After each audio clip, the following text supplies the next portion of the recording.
आइए सुनते हैं आज की कहानी अहिल्या। नाम उसने पूछा। अहिल्या उसने जवाब दिया। सुना हुआ लगता है। जवाब में वो केवल मुस्कुराई, थोड़ा सा शर्माई, अंगूठे से जमीन कुरेदने का प्रयास करने लगी। अहिल्या शब्द का अर्थ क्या है? अपनी टटोलती नजरों से उसे निहारने के बाद उसने पूछा। पता नहीं। नाम तो पता चल गया, अब बताओ उम्र क्या है तुम्हारी? लज्जा से उसके गाल अरक्त हो उठे। निचला होठ दांतों तले दबाते हुए बुदबुदाई। 30।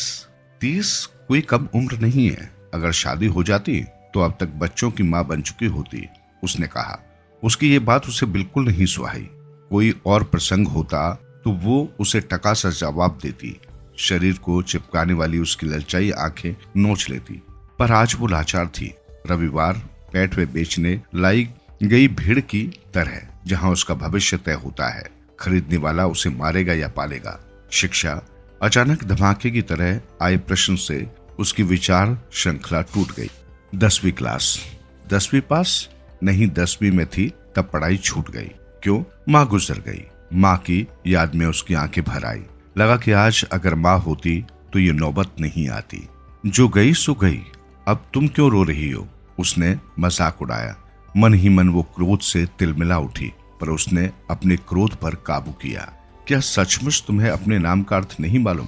अब मेरा नाम पुरुषोत्तम यानी पुरुषों में उत्तम, अच्छों में अच्छा पुरुष, समझी? उसने कहा। उसने सिर्फ सिर हिलाया, पर मन ही मन हंस पड़ी। सोचा कि अच्छों में अच्छा पुरुष ऐसा होता है तो बुरा पुरुष कैसा होगा। बातचीत काफी देर तक चली। शेर के शिकंजे में फंसी बकरी की तरह उसकी दशा हो गई थी। कब छुटकारा पा सकूंगी, वो सोचने लगी। वैसे तो वो काफी ढीठ है। पिछले 30 साल उसने दुनिया देखी है। ऐसे पुरुषों के साथ कैसे पेश आना चाहिए उसे भली भांति पता है। ख्वाबों पुरुषों के खाल पर तमाचे का असर क्या होता है, उसका अनुभव वो बहुत बार ले चुकी है। पर आज वो बेबस थी। वो उसके घर आया था। खुद उसकी मौसी ने ही उसे शेर की गुफा में धकेल दिया था। हाथ में चाय की कप और नाश्ते की प्लेट रखे ट्रे। यूं तो नर्वस होने की उसे आदत नहीं है, पर कब से कब टकराकर जब आवाज होने लगी तब उसे पता चला कि उसके हाथ कांप रहे हैं। कपकपी को रोकने के प्रयास में उसके हाथ कुछ अधिक ही कांप उठे। तिपाई पर ट्रे रखी और आदत के अनुसार पीछे का पल्लू आगे लेकर उसने मुंह पहुंचा, पर खुद उसे ये भद्दा लगा। उसने पल्लू से लटक रहे धागे को तोड़ दिया और पल्लू ठीक करने की कोशिश में थोड़ा आगे खींच लिया। तब तक उसके गर्दन ऊपर उठाकर उसे देखा नहीं था। जब सिर ऊपर उठाया तब पाया कि उल्लू की जैसी 2 आंखें उसे घूर रही हैं। उन घूरती आंखों को देखकर उसके मन में टीस उठी। नीले रंग का सूट और लाल रंग की टाई, सफेद रंग की शर्ट के सिर्फ कला ही बाहर दिख रहे थे। बाल काले थे लेकिन वे डाई किए हुए। इस बात को वो मन ही मन जानती थी। इन दिनों जब भी आईने के सामने बाल संवारने खड़ी हो जाती तो एकाध चंदेरी तार उसके सिर में भी चमक उठता नजर आता। वो कम से कम 50-55 का तो होगा ही। घूरते घूरते वो हंस पड़ा। टूथपेस्ट के विज्ञापन में चमकने वाले दांतों की तरह उसके दांत चमक उठे। उसने मन ही मन सोचा कि दांत भी नकली होंगे, पर एक बात सच है, वो जवान दिख रहा था। उल्लू की तरह आंखों वाला होकर भी उसमें विशेष मर्दांगनी थी। मौसी का पसंद किया हुआ दूल्हा। दूल्हा शब्द ही अब मानो अपना अर्थ खो बैठा है। फिर भी जो सेहरा बांधकर वेदी पर चढ़ता है वो दूल्हा ही कहलाता है। उसने मुझे पसंद किया तो मेरा भी उद्धार होगा। मौसी और पिता भी चैन की सांस लेंगे। वो जानती है कि वो उनके लिए बोझ बन गई है। भगवान ने भले ही उसे सुंदर रूप नहीं दिया, पर भरा पूरा शरीर दिया है। छोटी उम्र में ही देखने वालों की नजरों में उसका कद भर जाता था, पर पुरुषों की भूखी नजरें उसके शरीर को बीन देती थी। उसने सोचा कि किसी का घर संभालने में ही अब उसके जीवन की सार्थकता है। मन तो पहले से ही मर गया है, इसलिए भावनाओं का सवाल ही नहीं उठता।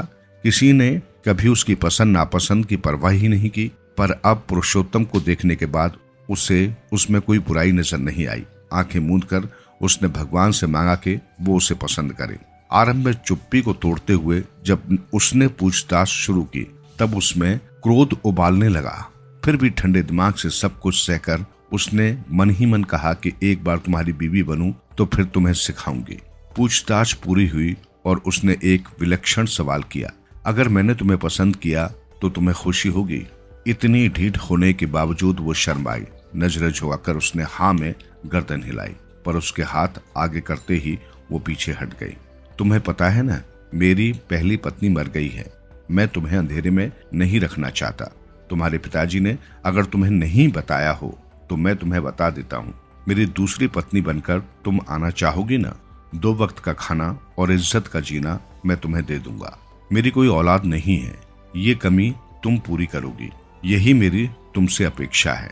इस उम्र में किसी वासना पूर्ति के लिए नहीं, पर वंश बढ़ाने की भावना से ही मैं शादी के लिए तैयार हुआ हूँ। वो उसकी प्रतिक्रिया जानना चाहता था, पर उसका चेहरा पहले की तरह ही निर्विकार था। क्षण भर में कोई कुछ नहीं बोला। तब उसने नजरें उठाकर उसकी ओर देखा। वो उसे देख रहा था। नजरों से नजरें मिली और चेहरे पर मुस्कान खिल उठी। उसकी मुस्कान में मानो उसे अपना जवाब मिल गया था। वो उठकर अंदर जाने लगी। उसे पता था कि बंद दरवाजे के भीतर मौसी और पिताजी दीवार से कान लगाकर सब कुछ सुन रहे होंगे, उसे देखने आएंगे। इसलिए पिताजी ने मौसी को बुला लिया है। शादी तय हो गई तो मौसी खुश होगी। बहन के ऋण से मुक्त होने का समाधान उसे प्राप्त होगा। कल रात भर उसने अहिल्या को यही समझाने का प्रयास किया था। शादी के बिना जिंदगी अर्थहीन होती है और समाज की बुरी नजरें शादी होने तक सताती हैं। तुम्हारे पिताजी की भी उम्र हो चुकी है। मैं भी मर जाऊं तो तुम कुंवारी रहकर अकेली क्या करोगी? मौसी का कहना उसे सही लग रहा था। वैसे भी उसकी जिंदगी का अब कोई विशेष अर्थ नहीं रहा था। छोटी उम्र में ही उसे प्यार हो गया, सारा सुख भोग लिया। अब उसे किसी भी सुख की अपेक्षा नहीं थी। अब शादी के लिए हाँ कहने में उसका कोई नुकसान नहीं था। वो दरवाजे की ओर मुड़ गई तो उसने आवाज लगाई, अहिल्या, अब एक अंतिम सवाल। अपने बारे में मैंने तुम्हें बताया, पर तुम इतने साल कुंवारी कैसे रही, ये तुमने नहीं बताया। ये प्रश्न उसके लिए अनपेक्षित था। सच बताने का डर उसे नहीं था, पर उसने इतना ही कहा, मेरा नसीब, और क्या बताऊं। कमरे का दरवाजा खोलकर वो बाहर निकली। उसने बिना कुछ पूछे ही पिताजी के कमरे में चली गई, शादी का मुहूर्त तय करने। कहानी का पूरा मजमून मैंने पढ़ डाला और इसे लेकर आई लेखिका से मैंने पूछा, ये कथा पूरी हो गई या और लिखना बाकी है? आगे कैसे लिखूं ये मेरी समझ में नहीं आ रहा, इसलिए आपके पास लेकर आई हूँ, उसने कहा।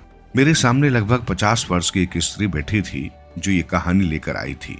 सामान्य तौर पर कहानी लेकर आने वाले लेखकों से मैं कहता हूँ कि कहानी पढ़कर फिर बताता हूँ, पर यह औरत बिल्कुल हिलने का नाम नहीं ले रही थी। कहानी पढ़कर देखिए, ये जिद उसने ठानी। तब मैंने वो कहानी पढ़ ही डाली। कहानी अच्छी है, पर उसे मैं पूरा कैसे करूंगी? तुम्हारा दिमाग में जो कुछ भी है वो लिख डालो, फिर देखेंगे, मैंने कहा। वो मेरी समझ में नहीं आ रहा कि मैं कैसे लिखूं। तुम कहना क्या चाहती हो? मुझे पूरी कहानी बतानी है। अब तक मैंने उसका नाम, गांव या पता कुछ नहीं पूछा था, पर मैंने अनुमान लगाया ये उसी की आत्मकथा होगी। मैंने पूछा, तुम्हारा नाम क्या है? कहानी में जो लिखा है वही, अहिल्या। मैंने अचरज से उसके चेहरे की ओर देखा। वहां कोई भाव उदित नहीं हुए थे। अर्थात ये तुम्हारी ही कहानी है? मैंने पूछा। हाँ। फिर आगे लिखने में क्या बाधा है? जो कुछ भी हुआ सब लिख डालो, मैंने सुझाया। तुम्हारी उस पुरुषोत्तम से शादी हुई ना? पल्लू की आड़ में छिपे मंगलसूत्र को दिखाते हुए उसने कहा, ये उसी ने मेरे गले में बांधा है। माथे पर कुमकुम पिछले 17 वर्षों से उसी के नाम से लगा रही हूँ, पर अब एक अजीब स्थिति पैदा हो गई है। उसने मुझे त्याग दिया है। मैंने कहा, घरेलू झगड़े कहानियों में क्यों ला रही हो? किसी हित चिंतक को बताकर झगड़ा मिटा दो। मुझे इन झगड़ों की चिंता नहीं, पर मुझे ये सब लिखना है। हालांकि मैं लेखिका नहीं हूँ, मुझसे ये सब नहीं होगा, इसलिए आपसे कह रही हूँ कि आप लिखिए। ये सब लिख दिया तो तुम्हारे पति की प्रतिक्रिया क्या होगी? जो हुआ है उससे भयावह और क्या होगा? वो बेहद शक्की आदमी है, परंतु उसकी प्रतिक्रिया कुछ भी हो, मैं कह रही हूँ आप लिखिए। 17 साल तुमने उसके साथ गृहस्थी चलाई है ना? हाँ, तब तो वो अधेड़ था, अब बूढ़ा हो गया है, लेकिन अब उस पर बुढ़ापे में मानो जवानी सवार हो गई है। मुझ पर शक करता है और खुद तीसरी बीवी लाने के सपने देखता है। अहिल्या शादी के बाद भी कभी अपने नाम का अर्थ जानने की कोशिश नहीं की थी। उसे ऐसी जरूरत ही नहीं पड़ी। उसके लिए नाम केवल पुकारे जाने का साधन मात्र था। उसने इस बात पर कभी विचार ही नहीं किया था कि नाम का भी कोई अर्थ हो सकता है, और माँ बाप ने भी उसका नाम अर्थ समझकर रखा होगा, ऐसा उसे कभी लगा नहीं। मेरा नाम अहिल्या, उसने बात आरंभ की। तब मैंने उससे पूछा, अब तो अहिल्या शब्द का अर्थ तुम्हें पता चल गया होगा। वो मुस्कुराई। उसने कहा, मेरे पति ने मुझे बताया। वो बार बार मुझे अहिल्या के बारे में बताता है और कहता है कि तुम भी अहिल्या के समान हो, पर वो किस्सा बाद में सुनाती हूँ। उसके पहले मेरी शादी के पूर्व की खबर सुनिए। तब गोवा की आजादी का संघर्ष अपने अंतिम चरण में था। अंतरोज प्रदेश के गांव में अहिल्या का जन्म हुआ। वो 8वीं कक्षा में थी तब उसे एक शिक्षक पढ़ाने आया। वो 18-19 साल का नवयुवक था। वो शिक्षक कुछ अलग ही प्रकार का था। बच्चों को कहानियां सुनाता, कवायतें सिखाता, प्रभात फेरियां निकालता और ध्वजा वंदन के कार्यक्रम करता। स्कूल के बाद उसकी ये कार्रवाई चलती रही, पुर्तगालियों के राज्य में ही सही, मगर एक ओर बसे इस गांव की ओर किसी का कभी ध्यान नहीं जाता था, और शिक्षक अपने पेशे से अलग कुछ करेगा ऐसा गांव के लोगों को कभी नहीं लगा। उस शिक्षक का नाम अहिल्या ने मुझे बताया, पर वो प्रकाशित न करने की उसने मुझे कसम भी दिलाई। स्कूल में उसे बच्चे भाई सर कहते और गांव के लोग भी उसे भाई ही कहते। भाई स्वतंत्रता आंदोलन में भाग लेने वाला एक नवयुवक था। अपनी ओर से लोगों के मन में देशभक्ति जागृत करने का काम करता था और गुजारे के लिए शिक्षक की नौकरी करता था। अहिल्या के घर के पीछे नारियल का एक गोदाम नुमा कमरा था। वहीं पर वो रहता और खुद ही खाना बनाकर खाता था। उन दिनों घर में अहिल्या की बड़ी बहन भी थी। वो अक्सर अहिल्या के हाथों ही भाई के लिए खाना भिजवाती। स्कूल छूटते ही मैं पढ़ने के लिए भाई के यहाँ जाती। वो मुझे पढ़ाता था और होमवर्क के बाद गांधी, नेहरू, सुभाष, सावरकर की कहानियां सुनाता। शिक्षक और शिष्या का रिश्ता ही कुछ अलग होता है। अहिल्या युवावस्था में कदम रख रही थी, फिर भी भाई के घर जाती और उसके साथ पहाड़ी पर जाकर कवायदें करती। लेकिन इस बात को अहिल्या के पिताजी ने कभी गंभीरता से नहीं लिया, पर मैं पूर्णतः भयमय हो गई थी। उसका सहवास मुझे बेहद प्रिय लगता था। हम एक दूसरे के बहुत करीब आ गए थे। उसने मुझसे वादा किया था कि मेरे SSC पास होते ही हम दोनों शादी कर लेंगे। जब अहिल्या 10वीं में थी तब 2 विपरीत घटनाएं एक साथ घटी। उसकी बड़ी बहन ब्याह कर ससुराल गई और केवल 2 ही दिन की बीमारी से मां की मृत्यु हो गई। अंतिम संस्कार की तैयारियां चल रही थी और तभी अचानक पुलिस की जीप उनके दरवाजे पर आकर खड़ी हो गई। अहिल्या की मां के अंतिम संस्कार में आए गांव के लोग अचानक आई पुलिस को देखकर भयभीत हो उठे। उन दिनों पुलिस के नाम मात्र से लोग डर जाते थे। स्वतंत्रता आंदोलन से किसी का संबंध होने के शक मात्र से उसे पाल मंत्री बैंत की छड़ियों से मारा जाता। बदन से खून बहने लगता। बहुतेरों को जान से भी मार दिया जाता था। उस दिन पुलिस भाई को पकड़ने आई थी। किसी ने भाई की ओर इशारा किया और पुलिस ने उसे हथकड़ी पहना दी। फिर उसके घर की तलाशी लेकर बहुत सारे कागज और पुस्तकें जब्त कर ली और भाई को लेकर जीप में चली गई। सारा गांव हमारे आंगन में मौजूद था, पर एक ने भी पुलिस को नहीं रोका और न ही किसी ने हमदर्दी जताई। जीप के निकलने पर उन्होंने अहिल्या की मां की अर्थी उठाई। इस घटना का वर्णन कर अहिल्या हंस दी। मुझे उसकी हंसी विचित्र लगी। ये औरत पागल तो नहीं है, ऐसा मुझे संदेह हुआ। मेरे मन की बात शायद उसकी समझ में आ गई और उसने कहा, जिंदगी में मैंने इतने तनाव सहे हैं कि मेरे सारे आंसू ही सूख गए हैं। आपको यकीन नहीं होगा कि मुझे कभी रोना आता ही नहीं। गंभीर समय पर भी मुझे ऐसी ही सूखी हंसी आती है। मैं मजाक नहीं कर रही हूँ। मैंने उसकी ओर गौर से देखा, लगा कि वो सच बोल रही है। मुझे उस पर तरस आया और मैंने उससे पूछा, ये कब की बात होगी? 1956-57 की बात होगी, अहिल्या ने जवाब दिया। मैं तब 16-17 साल की रही होंगी। उसके बाद मेरा स्कूल बंद हो गया। घर संभालने की जिम्मेदारी मुझ पर आ गई।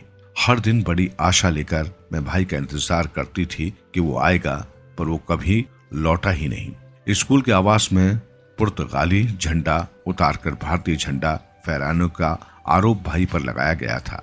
किसी ने शिकायत की थी और भाई गिरफ्तार हो गया था। गांव के लोगों ने कुछ दिन भाई को याद किया, फिर वे उसे भूल गए।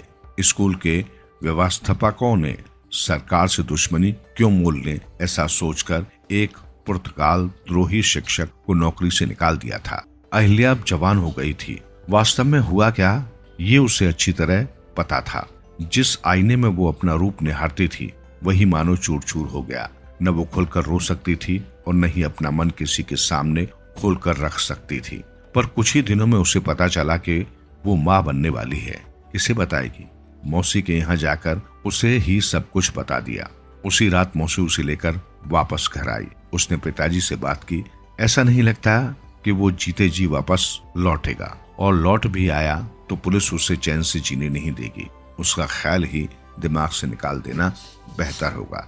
अहिल्या के भविष्य की सोचते हुए लगता है उसे गोवा से बाहर ले जाकर उसका गर्भपात कराना ही ठीक होगा। पिताजी ने निश्चय किया। अहिल्या पर मानो गाज गिर गई थी। उसे लगा कि पांव तले धरती खिसक रही है, पर एक गलती करने के बाद अब विरोध करने का साहस उसमें नहीं था। वो गोवा से बाहर होकर आई और वो पूरी तरह से बदल गई। माँ की मृत्यु के बाद घर का उत्तरदायित्व उसी के ऊपर आ गया था, पर इस आघात से मानो वो एकदम से वैस हो गई। उसका बचपन ही खत्म हो गया। गांव के लोग भला बुरा कहते, उनका एक एक शब्द दिल पर गहरा घाव देता, पर उनको उल्टा जवाब देने का मनोबल उसमें नहीं था। भविष्य का चित्र एकदम अस्पष्ट था। मौसी उसे समझाती थी, कहती थी शादी के लिए तैयार हो जाओ, पर वो उसके लिए तैयार नहीं होती थी। मानो जिंदगी के प्रति उदासीन हो गई हो। इसी दौरान गोवा स्वतंत्र हो गया। उसे लग रहा था कि अब तो भाई आएगा। उसके पिताजी ने बहुत लोगों से पूछताछ की। पुलिस भीड़ के बीच में से उसे पकड़कर ले गई थी, पर उसका क्या हुआ किसी को पता नहीं चला। कोई कहता उसे अफ्रीका भेज दिया है, तो कोई कहता उसे मार डाला है। स्वतंत्रता सेनानियों का तो मान सम्मान होता है, पर मेरे नायक का तो कुछ पता ही नहीं चला। अहिल्या मन ही मन क्रोध से उफन रही थी। उसने निश्चय किया अब शादी नहीं करनी है। अपनी पूर्व जिंदगी की कहानी बताते बताते अहिल्या पसीने से तरबतर हो गई, पर बोलती बोलती उसकी भाषा काफी धारदार बन गई और शब्दों में तलखी महसूस हो रही थी। यह है मेरी पूर्व जिंदगी। इसी पृष्ठभूमि पर मात्र पिताजी और मौसी को अच्छा लगे, इसलिए मैं शादी के लिए राजी हो गई, बिना किसी सुख की अपेक्षा किए। इस जन्म में मेरे हिस्से सुख लिखना शायद भगवान भूल गया। फिर मैंने सोचा कि जो इतनी उमंग के साथ मुझसे ब्याह करने आया है, उसे सुख नहीं दे पाई तो कम से कम दुख तो नहीं दूंगी। पर जो हुआ सो एकदम विपरीत। उससे तुम्हें क्या शिकायत है? वो तलाक क्यों लेना चाहता है? उसे संतान चाहिए अपना वंश चलाने के लिए। अपनी और मेरी उम्र का उसे बिल्कुल ख्याल नहीं है। सारा समय मुझे कोसते हुए बांझ कहता है। मुझसे अब ये सब सहा नहीं जाता। क्या वो सचमुच एक और शादी करना चाहता है? ऐसा वो कहता है। अब औरतें भी काफी सस्ती हो गई हैं और कुंवारी लड़कियों की संख्या भी कम नहीं है। क्या मैंने नहीं की उससे शादी? कुंवारी अधेड़ लड़कियों को लगता है कि सुहागन बनकर मरे, इसके लिए कोई भी पुरुष चलता है। इसलिए कहती हूँ गलती उसकी नहीं है, पर संतान ही चाहिए तो रिश्ते में से एक आध बच्चा वो गोद क्यों नहीं ले लेता? मैंने पूछा। उसे अपने खून की संतान चाहिए। सिर्फ बच्चा पाने से वो संतुष्ट नहीं होगा। अपनी पहली पत्नी को भी उसने ऐसे ही सताया होगा, इसलिए बिस्तर पकड़कर वो मर गई। अब मेरे पीछे पड़ा है, पर मैं उसकी एक नहीं सुनती, उल्टा बोलती हूँ। इसलिए आए दिन हमारे घर लड़ाई झगड़े होते रहते हैं। वो मेरी हंसी उड़ाता है, मुझे नीचा दिखाता है, मुझ पर बेकार के इल्जाम लगाता है, शक करता है। शक? कैसा शक? मैंने पूछा। वो मेरे नाम की आलोचना करने लगा। ग्रंथालय से पुस्तकें लेकर आया, एक शब्दकोश भी लाया। उसमें उसने पढ़ा अहिल्या यानी बंजर ऊसर जमीन। शुरू में उसी अर्थ से वो मुझे सताता था। कहने लगा कि मैं बांझ होंगी। ये मेरी माँ को पता था, इसलिए उसने मेरा नाम अहिल्या रखा। मेरा कलेजा फट जाता। लगता था कि भाई से संबंध के बारे में बता दूं, पर बुद्धि भावना पर हावी हो गई। पर राम ने अहिल्या का उद्धार किया।